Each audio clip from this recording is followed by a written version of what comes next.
What did you guys think? I just literally, like you can see the sweat like just dripping off of me.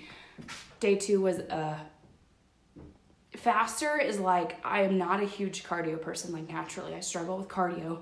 Faster is like one of the toughest days for me. So if you're like me and cardio comes more as a struggle to you, good news is this day's over for the week. The thing I did want to show you today is a diastasis recti move, that like modification that you can make. But first I wanted to touch on, I touched on this in our team call on Sunday. I was live at a super weekend in Ohio, and Chris Downing is another super trainer. He does Shift Shop, if you know Shift Shop. So he was there, and he was having us do like these ladder drills. So we start with like a burpee, and we would go from 10, then we would work down to 1. And in the meantime, we were doing push-ups, starting with 1, working up to 10. So we were doing that, and then at the same time, towards the end, he would have us do like, so 10s, and then we would bump up, and at the very end had to do 50s. We were having to count like 50, 49, 48, 47, like all the way down. And come to find out, everyone started getting quiet, and he made us all stop working out. And so I'm telling you this story because there's transformers. We have to count in Transform 20. So this is the reason, this is the purpose of me telling you the story. So everyone stops. And we're all coaches, you know, we're all at different fitness levels. Some have like 100 pounds to lose. Some people are at their fittest, and nobody's counting at this point. And Chris Downing just has us all stop. And he's like, why did you stop counting? It's because you're telling yourself in your brain, this is hard. I don't know if I can do this. I feel like I'm gonna get sick. I don't know how much more I can do of this. You start telling yourself those things in your head, so then you lose track of your numbers. He said, stop it. Stop it right now. You have to focus on the number. That's the purpose of it, so that you can break through a plateau, so you can break through challenges that you're going through mentally, and you can push past her much further than what you ever could if you weren't counting. So I'm telling you this because I want to challenge you in these transformers to stay on track of your numbers. Keep counting. Keep focus on the number that you are, because you're going to be able to push yourself so much further than what you would have if you started telling yourself, this is getting hard, I'm getting tired, I'm struggling, things like that. And he correlated that to business.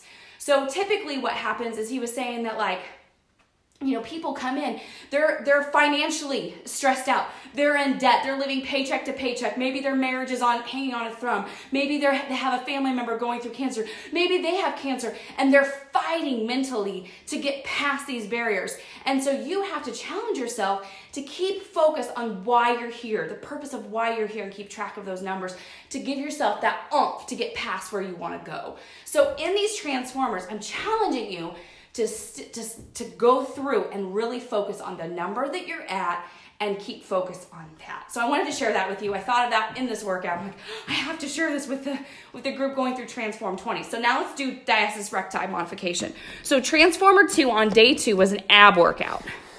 I do not recommend, like, mine is pretty recovered, but I can feel myself using not the muscles that we're supposed to use. So I'm gonna show you. You can't see my step. Let me see if I can move it this way if you can see my step. Let me move this back just a little bit. I want to make sure that you can see what I'm doing here. Okay, I think you can see there. Oops. I don't know why I did that. Okay. So, like, in the move, he has you hold one leg straight and do this. Well, when I do that, I can feel the back of my back starting to arch, because my core is not what it used to be. So there's no shame in that, like, no shame in that. We just have to make a modification. So what I do in that circumstance is I'm gonna, instead of having this foot straight, I'm gonna plant it on the floor, okay? And then I can still do this move because I'm using more stabilization in this leg, that it forces me to keep my back straight. Like, I can focus on keeping the whole back to this bench, to the step. And therefore I'm doing it right. So I'm just gonna count this way. 1, 2, right? And then we switch and we do it that way. So that's the only modification I have for this workout for Diastasis Recti.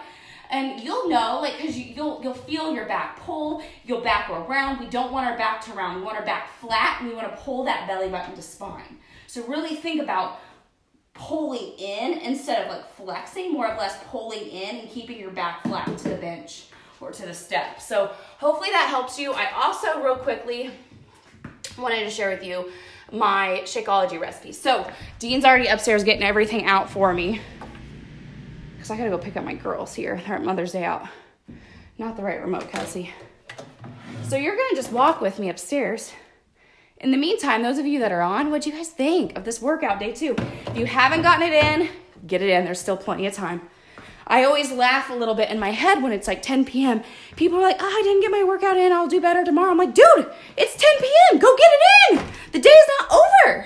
So I'm challenging you, every single one of you in this group, get your workout in no matter what.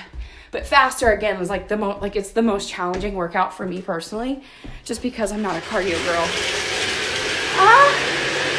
This is great. No, this is yours. I already made it. I know. I'm just kidding. I haven't made yours. Oh, that one's yours? Okay. Make your own damn shake. Okay. Do you want to share with them what you just made? So you made vegan chocolate. So there's vegan chocolate and regular chocolate. We personally like the vegan chocolate better. We feel like it's creamier. And we mix it. So a lot of people that start with Shakeology, so if this is you, no worries, because I wasn't a huge fan of Shakeology when I first started, were you? Ugh. We were like, what is this stuff? So there's a couple reasons behind that. One, you are making it, you just haven't found a recipe that you like. I wouldn't say you're making it wrong, but you just haven't found a recipe that you love. And so that's why we thought we would share with you the recipes that we love. You're making it wrong. In hopes that maybe that you'll find it helpful. Because I was making it wrong, and chances are you probably are too. 2, the second reason is a lot of times people haven't been eating a clean, healthy diet.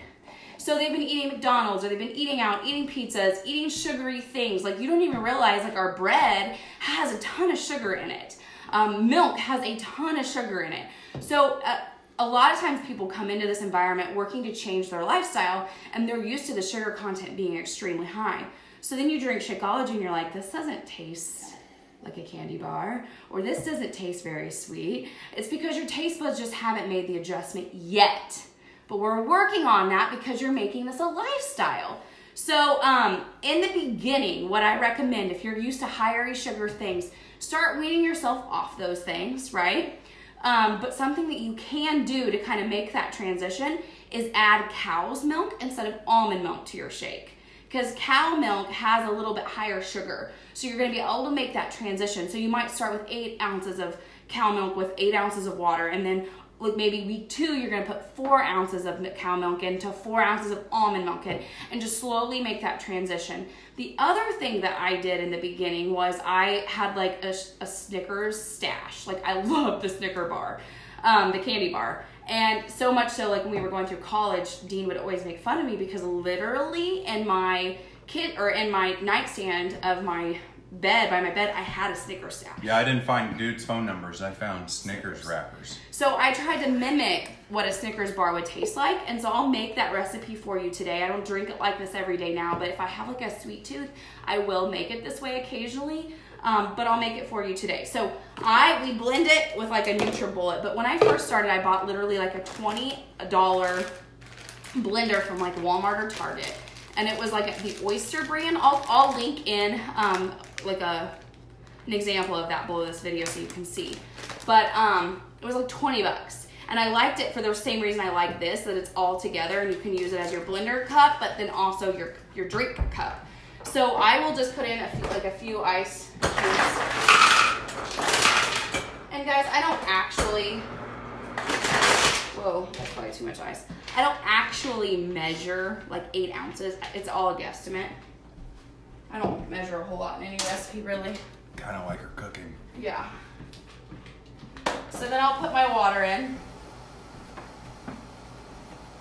Don't forget, you got to get the girls. I know. I'm all set here. A little bit of water.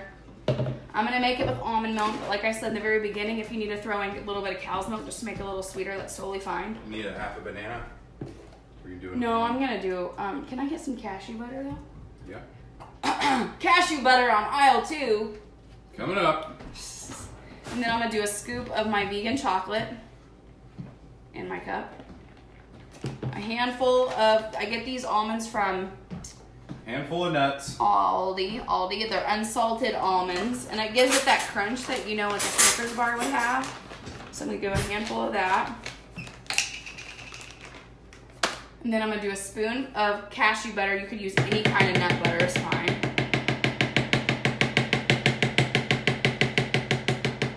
Okay, if I was making this for somebody else, I wouldn't put my finger on it, but it's just me.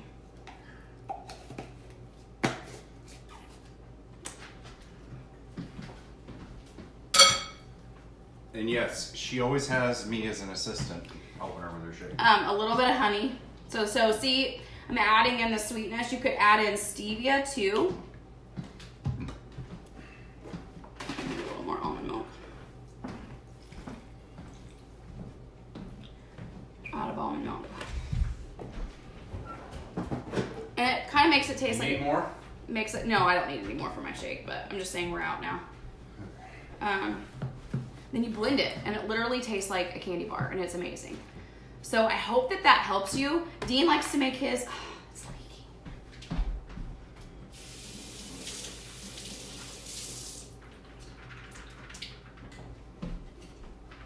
Dean likes to make his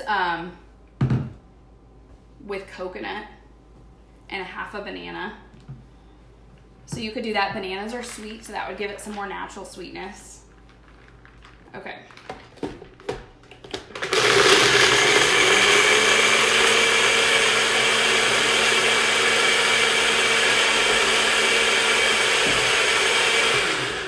And now it's like dessert. How about that? And you drink it consistently. Like, this is the thing, like, that's so true. People will say, oh, I didn't feel the effects of Shakeology. I don't understand what the big deal is. And then I'll ask them, are you drinking it consistently every single day?